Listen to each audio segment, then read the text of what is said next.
최고의 지혜인 반야 바라밀. 여러분은 이 책 초반에 육바라밀을 보시 더하기 지혜는 보시 바라밀 이런 식으로 제가 설명했던 것을 기억하시는지요?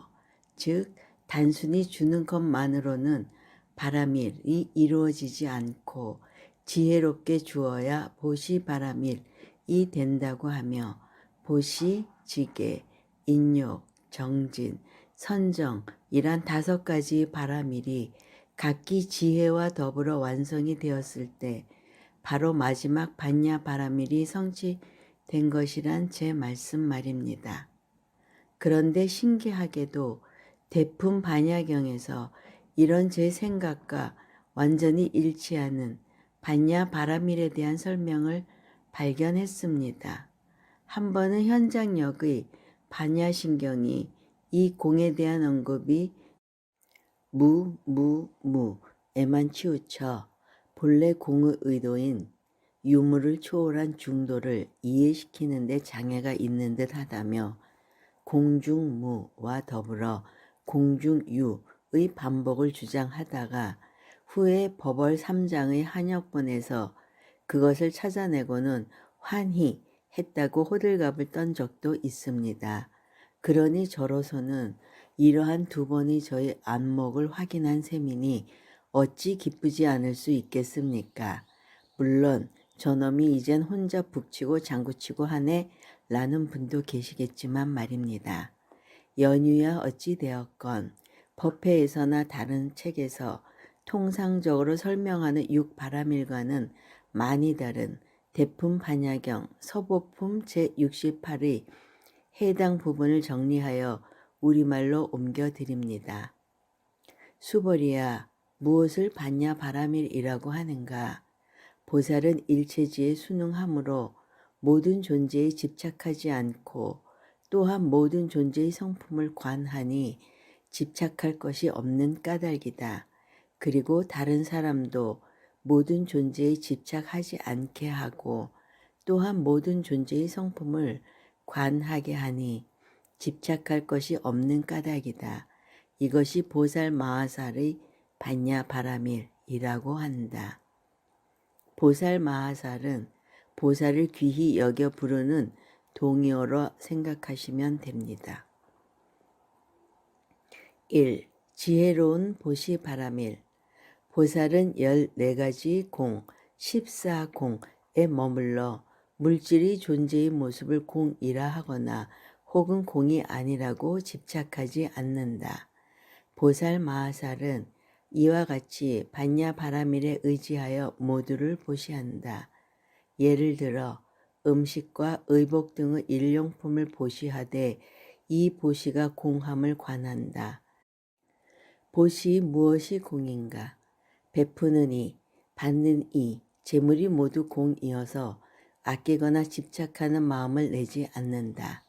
왜냐하면 보살 마하살은 반야 바라밀을 행하여 처음 발심하여 깨달음에 이를 때까지 망상과 분별심을 버리고 부처님께서 안욕따라 삼맥 삼보리를 얻을 때도 아끼거나 집착하는 마음이 없었듯이 보살 마하살도 이와 같이 반야 바라밀을 행할 때 아끼거나 집착하는 마음이 없기 때문이다. 이 보살이 중히 여기는 것은 오직 반야 바라밀이다. 2. 지혜로운 지계 바라밀. 보살 마하살은 성문이나 벽지불에 마음을 내지 않는다. 보살 마하살은 반야 바라밀을 행하여 처음 발심하여 깨달음에 이를 때까지 스스로 살생하지 않고 다른 일을 시켜 살생하게 하지도 않으며 살생하지 않는 법을 찬탄하고 살생하지 않는 일을 찬탄한다. 이러한 계를 지닌 인연으로 성문이나 벽지불의 지위의 불법을 구하지 않는다. 3. 지혜로운 인욕 바라밀. 보살 마하살은 불법의 진리에 따르는 마음, 수순 법인을 일으켜 생각하되 처음 발심하여 깨달음에 이를 때까지 행여 온갖 중생이 자신을 비난하고 저주하며 칼이나 몽둥이, 돌 등으로 상해하더라도 동요하지 않고 이와 같이 생각한다. 진실로 이상하구나. 불법 가운데는 진리로서 비난하고 저주하거나 신체를 상해당한 이가 없는데 중생들은 이러한 고통을 받는다. 4. 지혜로운 정진바라밀. 보살 마하살은 중생들을 위해 불법을 설하여 보시바라밀, 지게바라밀, 인욕바라밀, 선정바라밀, 반야바라밀을 행하게 하며 4가지 관하는 법, 사성제과 8가지 깨달음에 이르는 길, 8정도를 행하게 하며 수다원과 사다함과 아나함과 아라한과 벽집을 과를 이루게 하고 안욕따라 삼맥삼보리를 얻게 하고 일체의 유의법에도 무의법에도 집착하지 않게 한다. 5. 지혜로운 선정바라밀. 보살 마하살은 모든 부처님의 삼매를 제외하고는 다른 일체의 삼매인 성문, 벽집을 보살이 삼매에 이른다. 반야바라밀은 이렇듯 사고를 초월한 지혜를 말하는 것입니다. 살펴보았듯이 반야심경은 대품 반야경을 축약한 경이라 해도 틀림이 없습니다.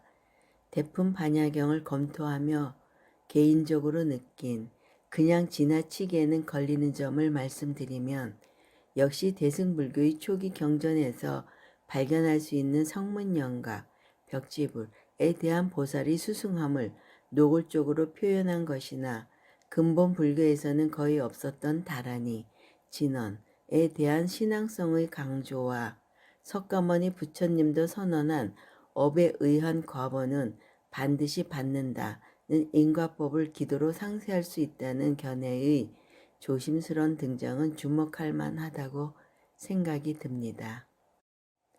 고심무가의 무가에 원효와 해공의 죽었다 깨어난 내 물고기. 원효와 해공이 하루는 술병을 차고 냇가로 나가 물고기를 잡아 안주 삼아 한잔하고 있었다. 그때 해공 스님이 느닷없이 이렇게 말했다. 우리가 명색이 중인데 물고기를 잡아먹고 있으니 누가 볼까 두렵소. 그러자 원효 스님이 대답했다. 다 먹고 난 다음에 그런 소리를 하면 뭐합니까? 정 그렇다면 산 고기를 뱉어내면 되지 않겠소? 스님께서 그런 신통력이 있소? 해봐야 알지. 원효 스님이 한다면 나도 자신 있소이다. 그러면 말만 할 것이 아니라 여기서 한번 시험해 봅시다. 이렇게 해서 두 스님의 신통력 대결이 냇가에서 벌어졌는데 한 스님은 냇물 상류 쪽에서 또 한 스님은 하류 쪽에서 바지품을 풀고 큰 것을 보았다. 그러자 고기들이 산채로 나오더니 물 안에서 떼지어 몰려 다니는 것이다. 한데 섞인 두 고깃대를 가리키며 두 스님은 서로 내 고기라고 우겼다. 그 후 냇가의 절은 나, 오, 자의 고기, 어, 자를 합해서 오어사라 부르게 되었다. 포항의 운제산에 있는 삼국유사에도 등장하는 오어사의 절 이름에 관한 전설 같은 얘기입니다. 신라의 네 분의 성인이라 일컫는 해공, 원효, 자장, 의상이 모두 오어사에 머문 적이 있다고 하니 대단히 유서 깊은 절임에 틀림없습니다. 이 이야기는 무해행의 원조이며 일인자해라 해도 모두 동의할 원효와 해공 간의 일화인데 이런 두 수행자의 걸림없음을 바로 무해라고 하는 것입니다. 이 정도의 생사의 자제에 이르러야 비로소 붙일 수 있는 걸림없음을 반야심경에서는 심무가에라고 한 것입니다. 그런데 작금의 한국 불교는 자신의 막행막식을 정당화하기 위해 무해행이란 말을 함부로 사용하는 경우까지 있으니 참으로 통탄할 일입니다. 그런데 아무리 생각해도 납득이 안 가는 일은 이런 스님의 신도란 사람들도 자리를 함께하고 그 사실을 때론 자랑 삼아 떠벌리고 다니는 경우가 전혀 없지 않다는 사실입니다. 이 걸림없음을 구체적으로 말씀드리면 행하되 마음에 집착이 있어 그 과보를 남기는 행을 하는 것이 아니라 행하지만 마음에 집착하지 않아 과보가 일어나지 않는 것이라 할 수 있습니다. 즉 업을 만들지 않는 집착 없는 마음과 행위가 곧 걸림없는 마음과 행위이고 그것을 반야심경에서는 심무가에 무가에 라 한 것입니다. 이 업을 이루는 걸림이 있게 하는 이유는 겉으로 행해지는 행동 그 자체에 있는 것이 아니라 그 행동으로 남게 되는 마음의 흔적인 것입니다. 이 문제는 수행과 관련되는 사안으로 중요한 의미가 있습니다. 누구든지 어떤 행위를 하고 그 행위에 대해 마음에 의식적이든 무의식적이든 아무런 흔적이 남지 않는다면 업도 과보도 만들어지지 않습니다. 그러나 현실적으로 선행이든 악행이든 행동으로 옮겨놓고 본인의 의식에 전혀 잠재되지 않는다는 것은 심한 말로 정신병자라 하더라도 불가능할 겁니다. 정치인들이 비리에 연루된 사실이 언론에 거론되면 다음과 같은 순서의 발언이 하나같이 그들의 입에서 나오는 것을 정확히 예견할 수 있습니다. 사실 무근이다. 언론은 악의적 보도의 책임을 져야 한다. 로 시작해서 검찰이 조사가 시작되면 검찰에서 모든 것이 밝혀질 것입니다. 정의는 승리할 것이다. 라고 하다가 비리가 밝혀지면 정치적 음해다. 라고 합니다. 그리고 구치소로 가면서 국민에게 죄송할 뿐이다. 라고 하는 것을 보셨을 겁니다.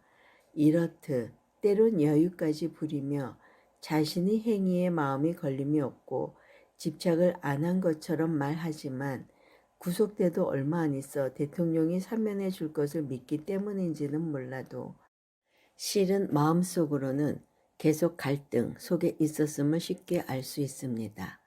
이와 같이 마음에 걸림없음 이란 상대가 내 마음의 의도를 아느냐 모르느냐가 문제가 되는 것이 아니라 다시 말해 내 마음을 상대에게 들켰는가 들키지 않았는가의 문제가 아니라 자신의 마음에 남겨지는 것이 있느냐 없느냐의 문제인 것입니다.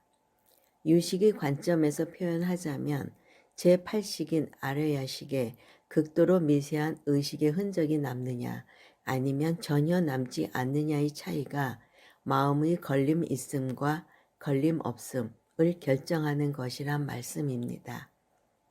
반야신경에서는 이 걸림 없음의 절대 조건을 반야 바라미를 이루었는가로 말하고 있는 것이기도 합니다. 고무유공포 형이하학적 두려움의 실체 두렵다거나 혹은 무섭다는 마음은 어디에서 오는 것일까요? 그리고 인간이 두렵고 무섭다고 느끼는 대상은 과연 무엇일까요? 앞서 의식의 서양 철학적인 분석을 말씀드릴 때 인간이 뱀을 혐오하고 두려워하는 것은 과거 오랜 기간 뱀에게 해를 당한 인간이 갖는 집단 무의식 때문이라고 프로이트의 제자인 칼 융이 주장했다고 소개한 것을 기억하실 겁니다. 실제로 뱀과 연관된 직업을 갖고 있어 뱀으로 돈을 버는 사람 말고 뱀을 좋아하는 사람은 없을 것 같습니다.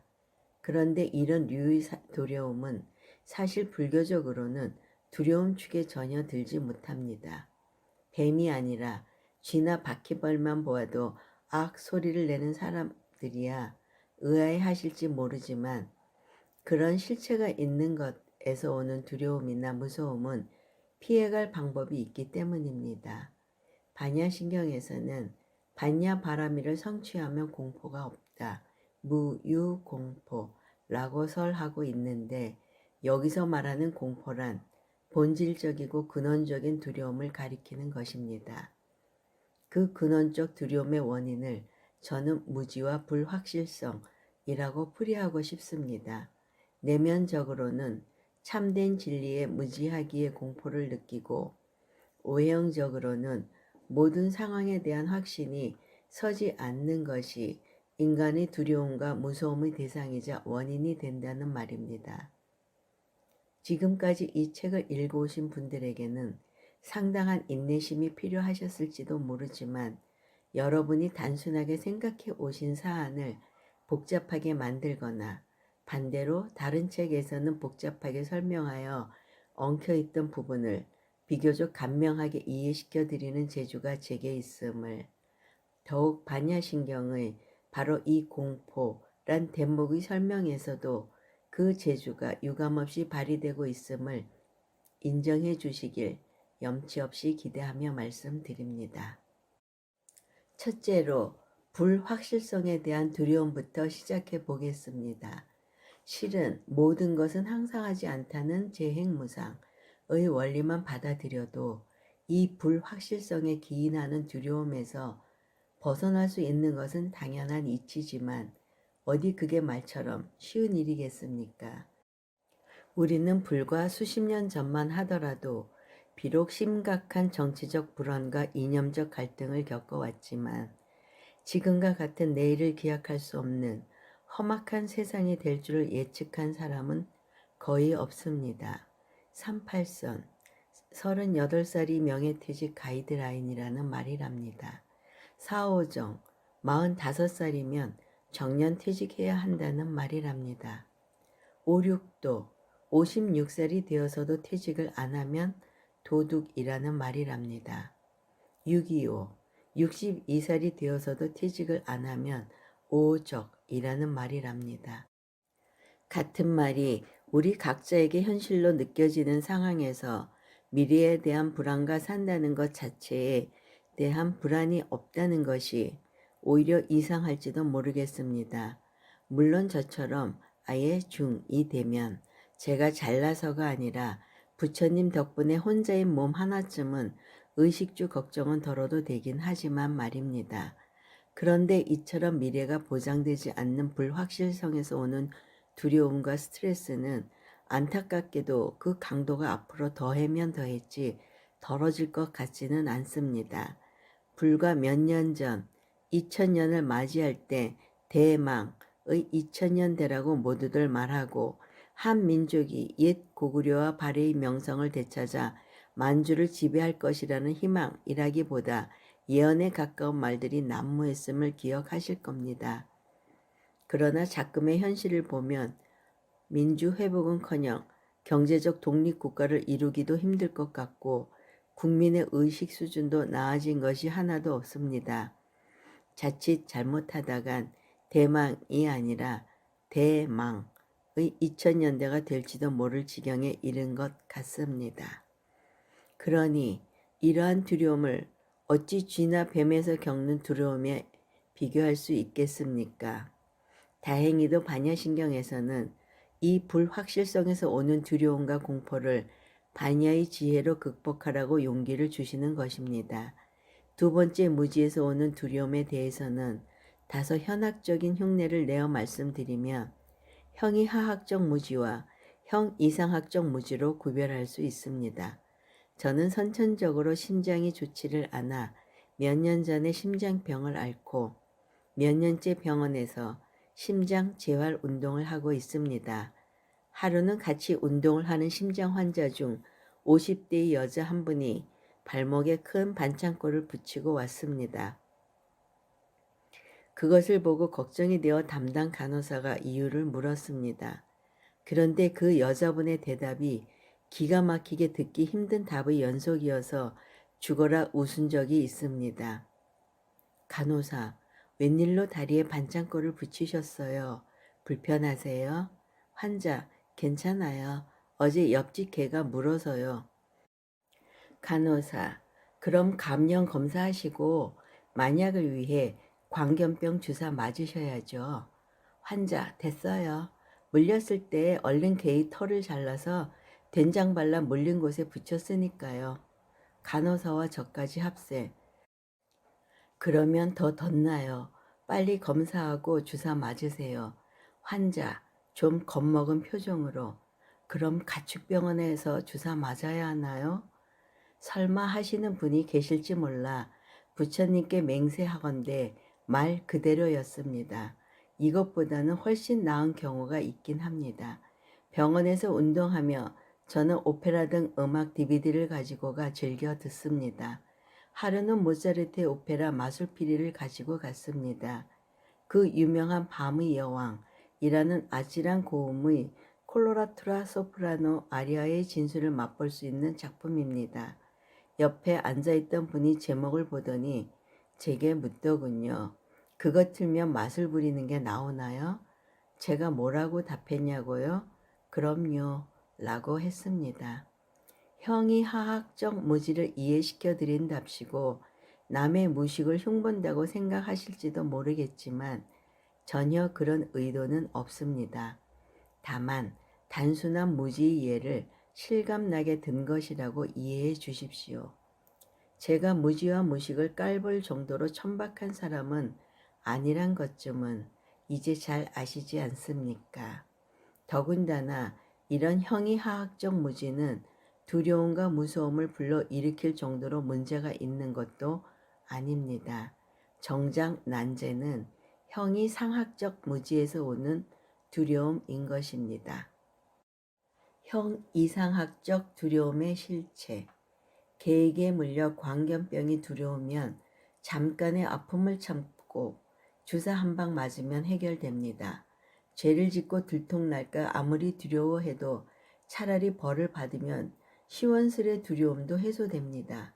형이하학적 두려움은 그 실체를 알 수가 있고 그렇기 때문에 두려움을 떨쳐버릴 방법을 찾기도 쉽습니다. 그러나 실체가 없는 것에서 오는 형이상학적 공포심은 그 두려움을 제압하기가 그리 간단치 않습니다. 그리고 형이상학적 무지의 두려움의 근원은 사실 따지고 보면 죽음에 있습니다. 죽는 것에 대한 두려움. 나는 한 번도 느껴본 적이 없는데 라는 분이 대부분일 것입니다. 그러나 절대 그렇지 않습니다. 외부의 상황에 따라 몸을 보호하기 위해 아주 사소한 반사적인 행동들도 따지고 보면 생명을 더 부지하기 위한 본능적 작용입니다. 공동묘지에서 느끼는 무서움은 귀신이 나타나 내 목숨을 빼앗을 수도 있을 것 같다는 두려움의 다름이 아닙니다. 우리는 거의 모두가 당분간은 절대 죽지 않는다는 사실을 확신하기 때문에 죽음에 대한 공포를 잠시 잊고 있을 뿐입니다. 말기암으로 시한부 인생이 결정되어 버린 사람이나 극도로 몹쓸 짓을 하여 사형을 선고받은 사람들이 느끼는 삶에 대한 그 절박함을 우리는 결코 이해할 수 없습니다. 삶에 대한 절박함은 다른 한편으로 보면 죽음에 대한 공포라고 해도 될 것입니다. 그런데 부처님의 법에 의하면 이 생사의 두려움은 죽었다고 해소되는 것이 아닌 정말로 심각한 공포인 것입니다. 절에서 죽은 이를 위해 지내는 49제나 천도제의 연불 중에서 일곱 부처님의 명호인 칠열에 라고 있습니다.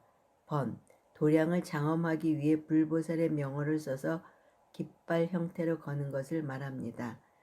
에도 꼭 들어가는데 그 중에 한 분이 위포외열애입니다. 뜻 그대로 무서움과 두려움을 떨쳐주는 부처님입니다. 죽은 이를 위한 죄를 지내며 죽음 뒤의 공포를 이포외열애에게 의지하라고 일러준다는 말과 같습니다. 실감이 안 나시겠지만 죽은 다음에도 두려움은 왜 계속되며 그 두려움은 도대체 어떤 느낌의 두려움일까요? 죽은 당사자에게 죽음이 죽음 직전이나 즉시 혹은 몇 분이나 몇 시간 후에 사실로 받아들여지게 되면 죽음 그 자체에 대한 두려움은 사라진다고 합니다. 그러니까 앞에 실컷 말씀드린 죽음에 대한 공포라는 말은 실체를 인정하지 못하는 형이상학적 무지에서 기인하는 죽음의 과정과 그 이후에 대한 공포라고 생각하시면 됩니다. 그 공포는 일단 죽는다고 결정, 나면 해소된다는 말씀입니다. 그런데 죽는다고 공포가 해소되지 않는다는 말은 곧 새로운 공포가 시작된다는 뜻입니다. 윤회에 의하면 이승에서의 죽음은 저승에서는 새로 태어남을 뜻하기 때문입니다. 더군다나 우리 현생의 업은 죽는다고 다 해결되는 것은 아닙니다. 즉 살아서 갖고 있던 식과 업을 죽는다는 몸만 버리는 행위로 반전시키거나 소멸시킬 수 없다는 것이 불교에서 말하는 업과 윤회의 본질인 것입니다. 이 사후 세계에 관한 문제는 따로 설명할 것이 너무나 많아 이쯤 해두고 죽음 이후의 공포의 실체와 대상은 무엇인가에 대해서만 말씀드리겠습니다. 그것은 바로 윤회의 주체이기도 하고 나를 태어나게 한 원인이기도 하며 내가 고통스럽게 살아가는 이유이기도 하며 내가 죽는 이유이기도 한 무명인 것입니다.